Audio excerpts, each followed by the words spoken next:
Tai ten, wow, koks sezono finišas, ne? Ir viskas baigėsi, kas baigėsi gerai jūsų komandai, tai kokias emocijas pergyvenot šios dienos rungtynėse? Ne šios dienos, 2 savaitės tikrai miego trūkumas ir emocijų pliūpsnis į visas pusės ir sezonas dar nebaigtas, 2 labai svarbios, super svarbios rungtynės prieš Jonavos B1 komandą ir dabar visas fokusas yra į jas ir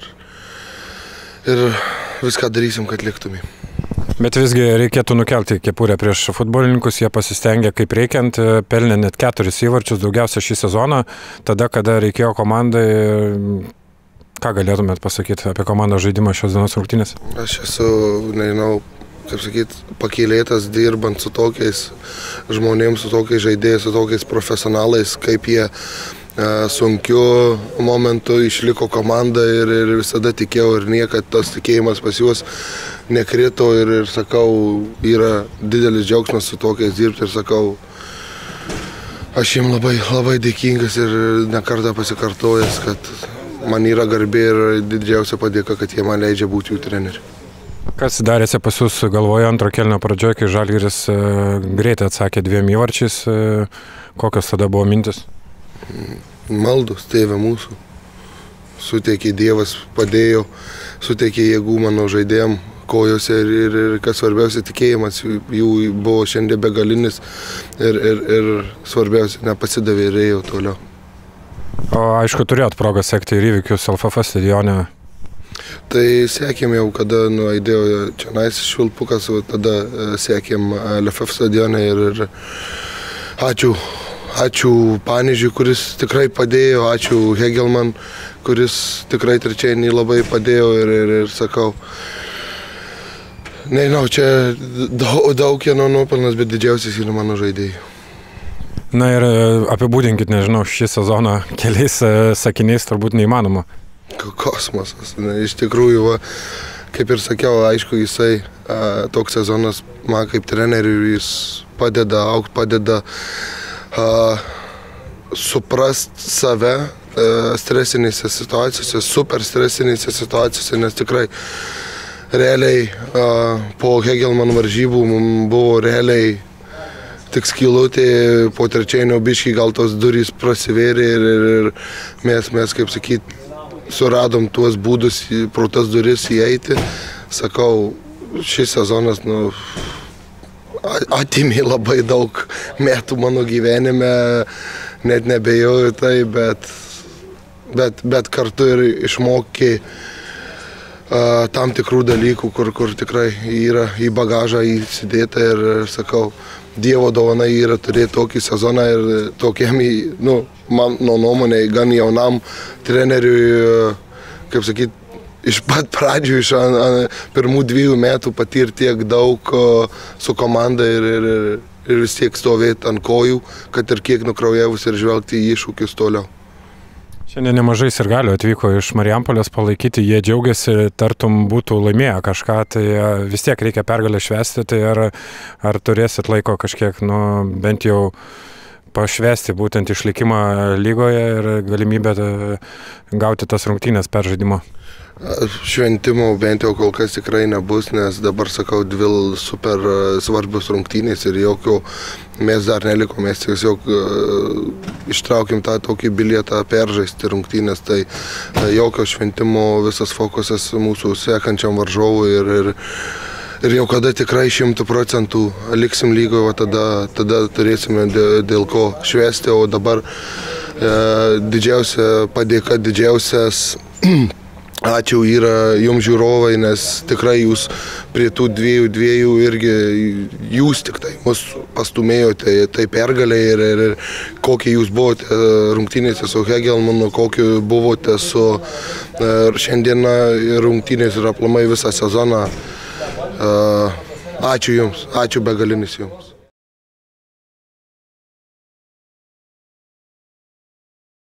Tai trenerė, šiandien komanda pralaimėjo, bet laukia ir uždarimas, ten medalių įteikimas, tos nuotaikos greičiausiai nekokios, bet galėjo lyg ir rungtynės ir į jūsų pusę pasisverti po to, kai antro kėlinio pradžioje atkutot ir pelnė 2 įvarčius. Taip, gan greit tos įvarčius pelnėm ir atrodo, kad jau peraušim rungtynės tikrai, nes kažkaip ir varžovas gal jau tuo metu buvo truputį pasimetas, bet, matyt, tiek, galbūt kiek šiandien klydom, tai nesam klydę rungtynėse ir apskritai dabar ta pabaiga buvo tokia, kad net ir vieną progą turėdamas varžovas jau laimės rungtynės, nes jie fokusuojasi būtent į tos momentus. Šiandien Sūduva, kaip matėt, ir žymiai daugiau. Tų progų turėjo, nors ir dar ir to prie 4-2 dar turėjom galimybę kažką padaryti, bet, jau matyt, kai puolė į tą tokią juodą zoną, tai iš jos labai sudėtinga išlipti. Ir tiek, tai lieka pasveikinti Sūduvą su tiesioginiu dar, ne lygoje, bet manau, kad vis tiek lygos komanda, to labiau turinti pajėgų žaidėjų, tai manau, kad išspręs uždavinys ir liks toliau lygoje. Tai gerai, vis tiek didelis klubas ir turinti savo bazę, savo geras sąlygas, taip kad gerai, kad jie gal ir liks. Aišku, gaila ir Transinvestą, bet tai čia toks gyvenimas. Bet visgi gal kažkokio pozityvo galėtumėte šios dienos rungtynės rasti? Ne šios dienos galbūt. Šios dienos tai tiek, kad negali pasakyti, kad vaikinai nesistengia ar dar kažkas. Sudėtinga galbūt ir ta sezono pabaiga jau tokia ir galbūt ir nežinomybė, kas čia bus toliau. Turiu galvoje kiekvieną žaidėją asmeniškai, kur jis bus, kad ir kaip susiklostys jo tolimesnė karjera, čia turbūt 2/3 to nežino. Kol kas dar taip yra, čia klubo vadovybės spręs, ką toliau daryti su vienu ar kitu kontraktu. Tai jiem tik tai, šiandien irgi, jeigu ne tas toks košmariškas žaidimas gynybai, tai galėčiau padėkoti, o apskritai tai norėčiau iš viso padėkoti jiems už sezoną, nes mes užėmėm 3 vietą, turbūt daugelis komandų norėtų pasikeisti su mumis vietomis, o turbūt tokia slogiausia nuotaika yra pas mus. Ir jau tas tęsiasi kiek rungtynių, nes nelaimėm, atrodo lyg tai kažkas priekaištauja, kad čia nesistengia, nenori. Jie ir treniravos gerai ir stengias. Kažko, gal kur reikėjo įdėti kažkiek daugiau, mes neįdėjom, bet aš kartais sakau, kad gal negaliu pateisinti, nenoriu pateisinti, bet dabar, o supras, aš puikiausiai suprantu žaidėjus. Tai taip, jiem tik tai didžiulis ačiū už tą sezoną, jie nuveikė vis tik tai didelį darbą, atsiminkim, kur Kauno Žalgiris buvo pradžiai, rungtynių seniausia, sutikrino 3 vietą, didžiulis, aišku, nusivylimas buvo taurė, bet palikim kitam kartui. Tai būtent ta taurė turbūt ir buvo ta kreivė, kai pradėjo eiti į apačią ir apskritai, gal jūs prisiminkit savo ilgą karjerą, ar buvo tokių sezonų pabaigų pas jūs treniruojamų komandų? Ne, tikrai ne. Tikrai ne, tokio nebuvo, net ir kur komandos kažkokio žaidė silpniau, bet tai jos turėjo tą interesą iki paskutinio rungtynių, gal ten kažkas sprendėsi.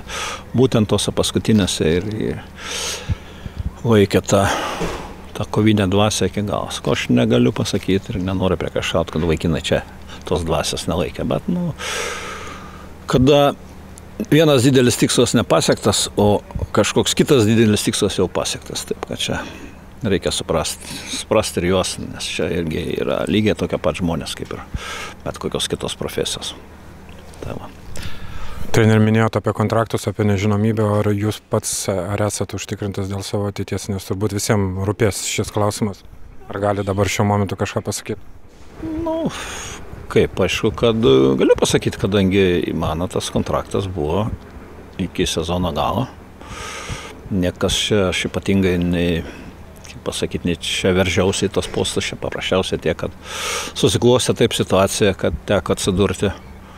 Čia tiek nesiveržiau sėdėti ant kažkokios kėdės ir bijo dėl savo vietos, nes jau seniai praėjo tie laikai, kai dėl šitų dalykų pergyventume. Nes čia gali pergyventi, kai, sakysim, kažkas netaip klostosi pirmą kartą.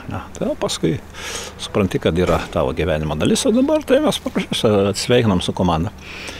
Ir tiek, nes negali būti taip, kad, sakytum, kaip treneris žaidė tokią sezono pabaigą ir kažką dar norėtum čia vaizduoti. Taip kad viskas čia yra taip, kaip turi būti ir turbūt nelabai ką būtų pakeitęs ir kitokia pabaiga, nes toks buvo noras padėti kiek galiu, kiek suprantu padėti šiai komandai būtent šitą sezoną.